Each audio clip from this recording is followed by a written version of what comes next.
You, John Fitzgerald Kennedy, do solemnly swear I, John Fitzgerald Kennedy, do solemnly swear that you will faithfully execute the office of President of the United States that I will faithfully execute the office of President of the United States and will, to the best of your ability, and will, to the best of my ability, preserve, protect, and defend the Constitution of the United States. preserve, protect, and defend the Constitution of the United States. So help you God.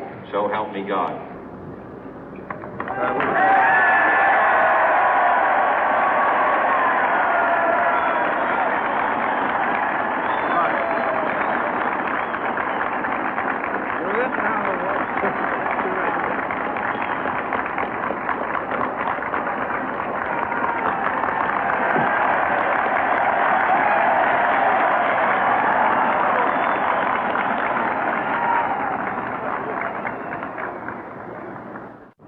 Vice President Johnson, Mr. Speaker, Mr. Chief Justice, President Eisenhower, Vice President Nixon, President Truman, Reverend clergy, fellow citizens.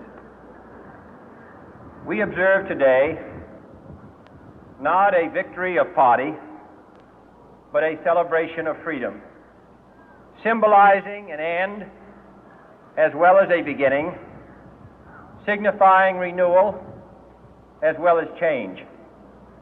For I have sworn before you and Almighty God the same solemn oath our forebears prescribed nearly a century and 3/4 ago. The world is very different now, for man holds in his mortal hands the power to abolish all forms of human poverty and all forms of human life. And yet the same revolutionary beliefs for which our forebears fought are still at issue around the globe. The belief that the rights of man come not from the generosity of the state, but from the hand of God. We dare not forget today that we are the heirs of that first revolution.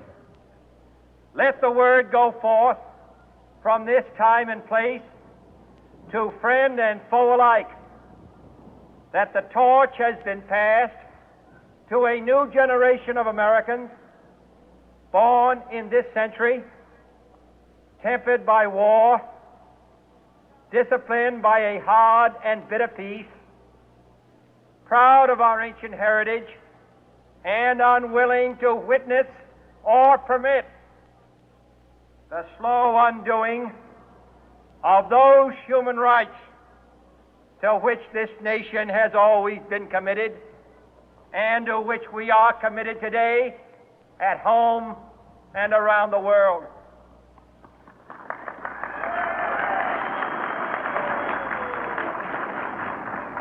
Let every nation know, whether it wishes us well or ill, that we shall pay any price, bear any burden, meet any hardship, support any friend, oppose any foe to assure the survival and the success of liberty.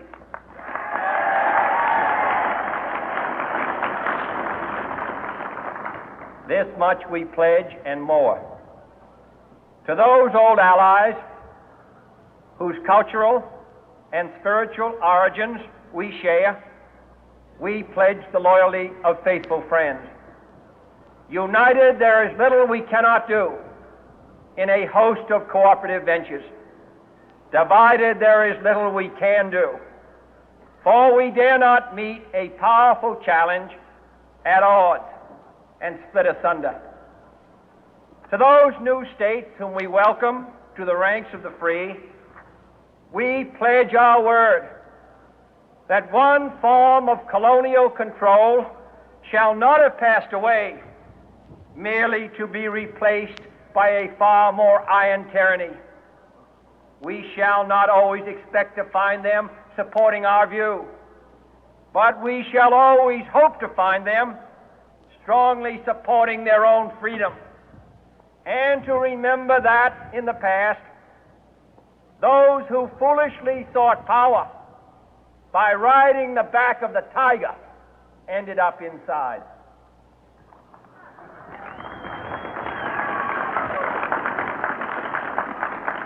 To those people in the huts and villages of half the globe struggling to break the bonds of mass misery, we pledge our best efforts to help them help themselves for whatever period is required, not because the communists may be doing it, not because we seek their votes, but because it is right. If a free society cannot help the many who are poor, it cannot save the few who are rich.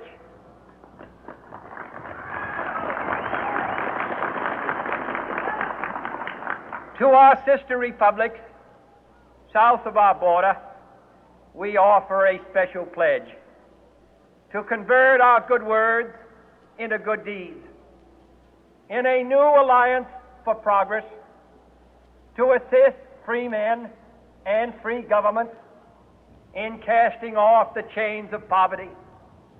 But this peaceful revolution of hope cannot become the prey of hostile powers. Let all our neighbors know that we shall join with them to oppose aggression or subversion anywhere in the Americas. And let every other power know that this hemisphere intends to remain the master of its own house.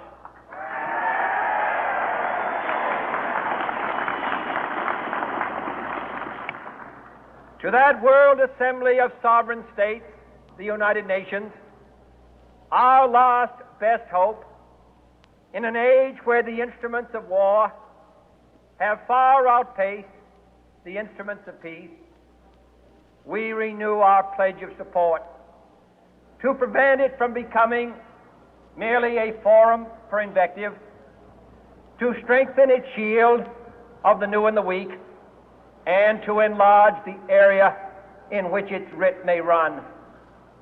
Finally, to those nations who would make themselves our adversary, we offer not a pledge, but a request that both sides begin anew the quest for peace.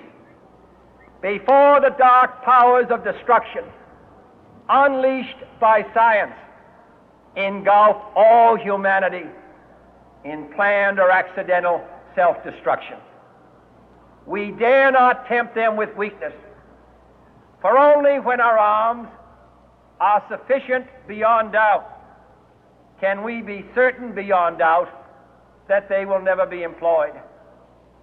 But neither can two great and powerful groups of nations take comfort from our present course, both sides overburdened by the cost of modern weapons, both rightly alarmed by the steady spread of the deadly atom, yet both racing to alter that uncertain balance of terror that stays the hand of mankind's final war.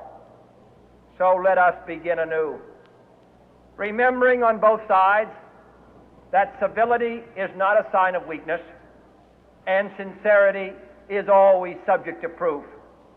Let us never negotiate out of fear, but let us never fear to negotiate.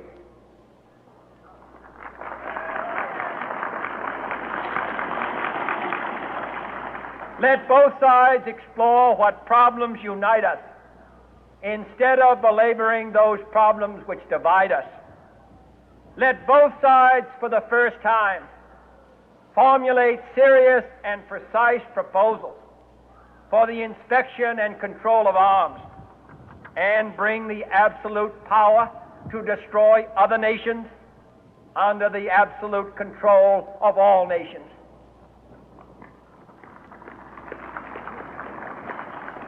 Let both sides seek to invoke the wonders of science instead of its terrors.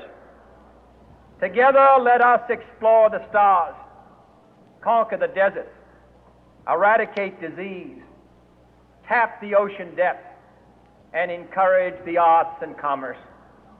Let both sides unite to heed in all corners of the earth the command of Isaiah to undo the heavy burden and let the oppressed go free.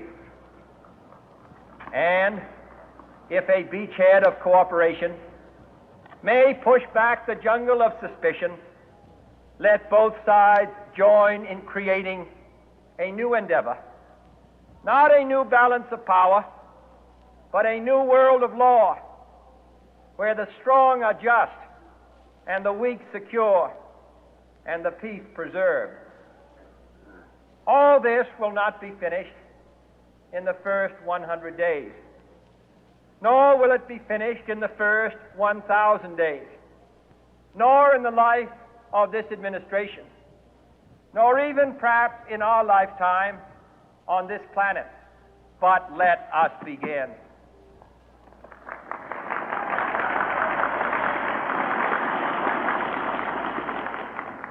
In your hands, my fellow citizens, more than mine, will rest the final success or failure of our course.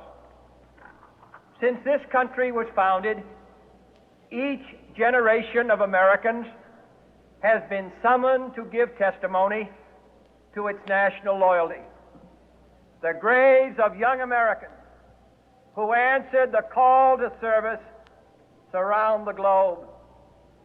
Now the trumpet summons us again, not as a call to bear arms, though arms we need, not as a call to battle, though in battle we are, but a call to bear the burden of a long twilight struggle, year in and year out, rejoicing in hope, patient in tribulation, a struggle against the common enemies of man, tyranny, poverty, disease, and war itself. Can we forge against these enemies a grand and global alliance, north and south, east and west, that can assure a more fruitful life for all mankind? Will you join in that historic effort?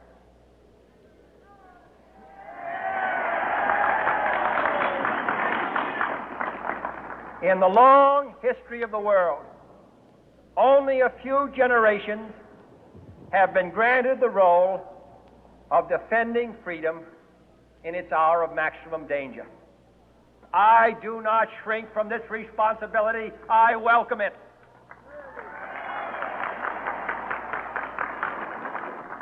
I do not believe that any of us would exchange places with any other people or any other generation.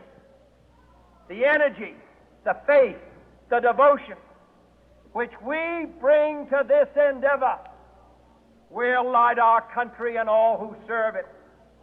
And the glow from that fire can truly light the world. And so, my fellow Americans, ask not what your country can do for you.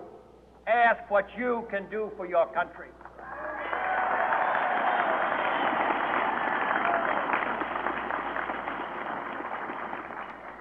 My fellow citizens of the world, ask not what America will do for you, but what together we can do for the freedom of man.